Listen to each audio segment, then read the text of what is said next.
Antonio Alonso, muy buenos días. Buenos días, buenos días. Bueno, hemos acabado esa semana de la Asamblea General y el Consejo de Seguridad de Naciones Unidas.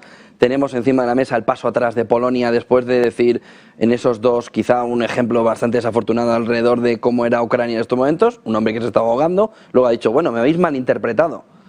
Y luego tenemos toda la fotografía del acuerdo de ayer bilateral entre Ucrania y Estados Unidos, en el que no consigue Zelensky los misiles de largo alcance. ¿Qué valoración haces de esta última semana con el movimiento de Polonia, la marcha atrás, la yenca de Polonia y con esa fotografía final de ayer, después de toda la semana en Naciones Unidas y en el Consejo de Seguridad, en la Asamblea General y en el Consejo de Seguridad? Bueno, la verdad es que ahí caben dos interpretaciones, pero la tendencia es clara. La tendencia es clara a retirarle el apoyo a Zelensky. Digo, la doble explicación o la doble teoría no en torno a qué ha sucedido o cuál es la tendencia, sino a las razones o los motivos de esa tendencia. Pero la tendencia yo creo que parece clara, que es retirarle el apoyo a Zelensky.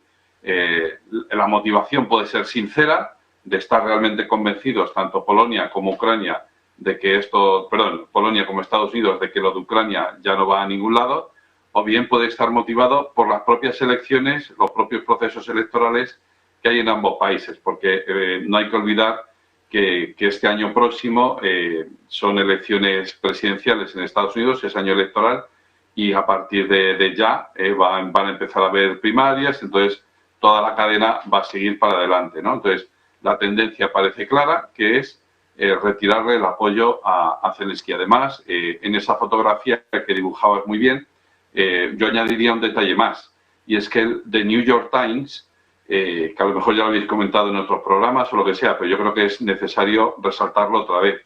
El The New York Times, que no es a mí no me parece, por lo menos, un medio de comunicación prorruso, ni mucho menos, hace un par de días publicaba un artículo que dice que algo así como que los indicios señalan a que el ataque contra el mercado de Nikolaevka fueron provocados por misiles ucranianos, ¿vale? Entonces, todo eso que en estos medios de comunicación de España han estado por activa y por pasiva subrayando que el ataque, la masacre del mercado de Nikolaevka, lógicamente es un ataque de los rusos y no sé qué sé cuántos, pues yo no sé si van a dar marcha atrás o van a corregir o van a publicar en primera plana una disculpa a sus lectores, pero deberían hacerlo porque asignaron sin la menor investigación y sin el menor análisis que esos misiles eran rusos, cuando pues un mínimo análisis de las imágenes, solo de las imágenes que se nos ofrecían, pues ya en el diario Bild lo publicaron también hace una semana y en el The New York Times pues lo han publicado ahora. De manera que el hecho de que lo publiquen ahora y no hace una semana, ya digo, mientras precisamente Zelensky está en Nueva York, pues de nuevo también pues es una señal más, un indicio más en esa retirada. Y además Zelensky tenía, digamos, apalabrado una intervención multitudinaria, etcétera, etcétera, y al parecer, bueno, pues se la han retirado en el último momento sin mayor explicación. Pues creo que era con el Partido Republicano, si no recuerdo mal, ¿no? De tal manera que la tendencia es clara, la contraofensiva ha sido un fracaso absoluto, ya no hace falta más que poner el sello, certificarlo y decirle a Zelensky las cosas claras. Ya no es por ti, si ya no que es por nosotros, porque nosotros somos democracias que cada 4 años tenemos que pasar por las urnas, como poco, y entonces, como tenemos que rendir cuentas de lo que nos está costando a los europeos y a los Estados Unidos el apoyo incondicional a Ucrania, que esto, no sé, en relaciones internacionales o en política exterior de un país es algo bastante inaudito, ¿no? El apoyo incondicional a otro país, sea lo que decida. Pues sinceramente espero que eso sea un mensaje de cara a la galería, pero que por detrás le hayan dicho a Zelensky, hasta aquí hemos llegado, o este es nuestro límite, haz lo que puedas hasta septiembre, octubre, que esto ya lo dijimos hace unos meses, a principio de verano, cuando ya empezó la contraofensiva. Esto es así, es decir, hay unos límites, es decir, la acción de los estados no es ilimitada, nuestros apoyos a Zelensky no pueden ser ilimitados, de tal manera que, efectivamente, Polonia no solo no solo es que se haya enfadado con Ucrania por los últimos comentarios, sino que efectivamente esa prohibición ese deseo de prohibir la entrada de grano ucraniano no es baladí, sino que es atender a la demanda interna, atender a su público interno, ¿verdad?, de la propia Polonia. Y tanto es así que Zelensky amenazó con demandar a Ucrania ante la Organización Mundial del Comercio hace poco. Pero vamos a ver, si te estamos dando armas, te quejas a Reino Unido en su día, se quejó de que no me estabais dando suficientes armas, y dice, bueno, ¿qué te crees, que somos el Amazon del armamento o qué, no? Entonces, van sumando unas cosas y otras, y ya la gente se va dando cuenta de que Zelensky es un niño malcriado. Con todos mis respetos hacia el pueblo ucraniano, que está sufriendo mucho, con todos mis respetos hacia la persona de Volodymyr Zelensky, pero la verdad es que efectivamente su actitud es lo que parece, la de un niño malcriado que por más que se le dé, siempre pide más. En una parte sí que tiene razón.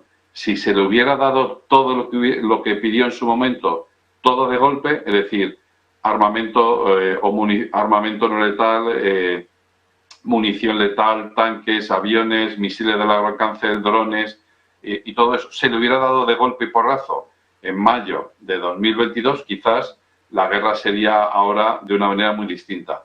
Pero como se le ha ido dando paulatinamente, de forma escalonada, efectivamente el éxito que ha conseguido cosechar pues ha sido muy limitado, por no decir escaso o casi nulo, ¿no?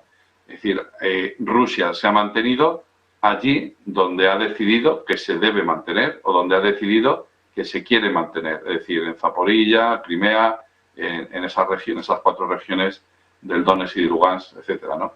De tal manera que por más que pida Zelensky a partir de ahora, yo creo que ya van a empezar a mirar más un poco sus propios bolsillos, su propia audiencia interna, y le dirán, pues mira, has hecho lo que has podido, ahora te tienes que sentar a negociar y reconocer que no se puede. Ese es el escenario, digamos, más probable. El otro, que yo deseo que nunca se dé, efectivamente, es que ya la OTAN entre de lleno enviando hombres, soldados al frente de batalla, soldados británicos, no sé yo si americanos, pero ese ya sería una guerra total en la que, por supuesto, entraría China del lado de Rusia antes o después, pero entraría del lado de Rusia. Entonces, ese otro segundo escenario, como pretendemos evitarlo, y yo creo que es fácilmente evitable, entre comillas, pues creo que se dará mejor más probablemente, ese primer escenario en el que ya le están indicando a Zelensky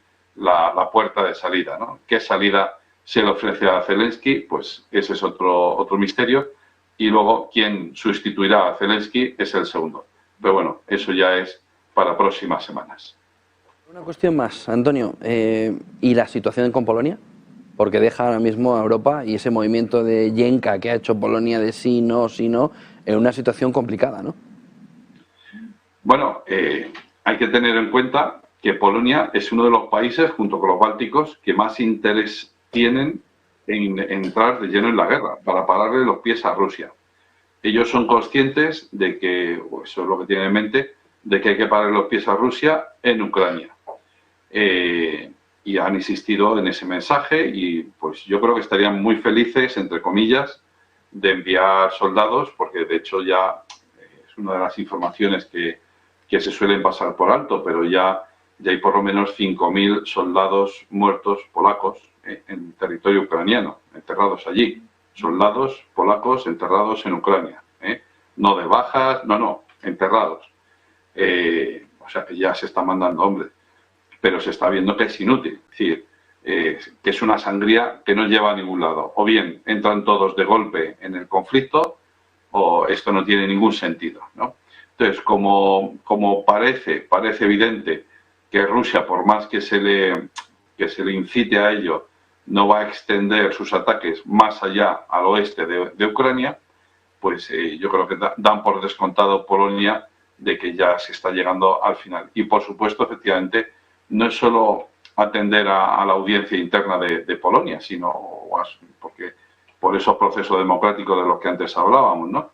Sino que efectivamente, bueno, es que también hay toda una historia entre Ucrania y Polonia, hay toda esto no hay que olvidarlo. Y yo creo que los polacos tampoco lo olvidan. Es decir, Hay una parte de los polacos, sobre todo los que viven en la frontera con Ucrania, que prefieren antes a los rusos que a los ucranianos, porque hubo un episodio de la historia no muy lejano, son 70 años, pero no es muy lejano en el tiempo, en el que hubo efectivamente ucranianos que mataron, hubo matanzas de polacos, violaciones de polacas y matanzas de polacos en el oeste de lo que hoy es Ucrania. Hay una parte del territorio de Ucrania, el oeste, que perteneció a Polonia y se le quitó a Polonia. Entonces, hay toda una historia, decías eso de la Yenka, pero es que es verdad, es decir, hay una historia un poco agridulce, de sí pero no, de te quiero y de amor-odio, ¿verdad?, entre Polonia y Ucrania, de tal manera que hay razones para dos cosas. Hay razones para apoyar hasta el final a Ucrania, hasta el máximo posible, por lo menos, para frenar a Rusia, pero es que también hay todos unos recuerdos, una memoria histórica pues que nos habla de eso, ¿no? Es decir, no solo la historia, sino el recuerdo de las personas que están viviendo en esa frontera, que guardan un mal recuerdo de esos ucranianos, lo cual puede acentuarse ahora recientemente, pues porque hay pues una afluencia masiva de refugiados ucranianos en lo que es la frontera con Polonia, ¿no? ¿Eso ha generado problemas de convivencia? Bueno, pues eso habrá que verlo.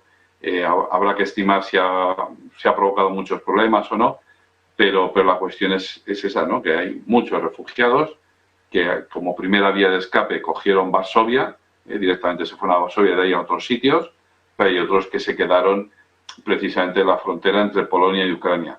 Ha habido gestos hasta ahora de gran solidaridad, pero es inevitable, porque es inevitable que una situación prolongada, una estancia prolongada de refugiados en una zona, al final genere una serie de conflictos sociales, de mayor escalada o de menor escala, pero efectivamente eso también es un punto que hay que tener en cuenta.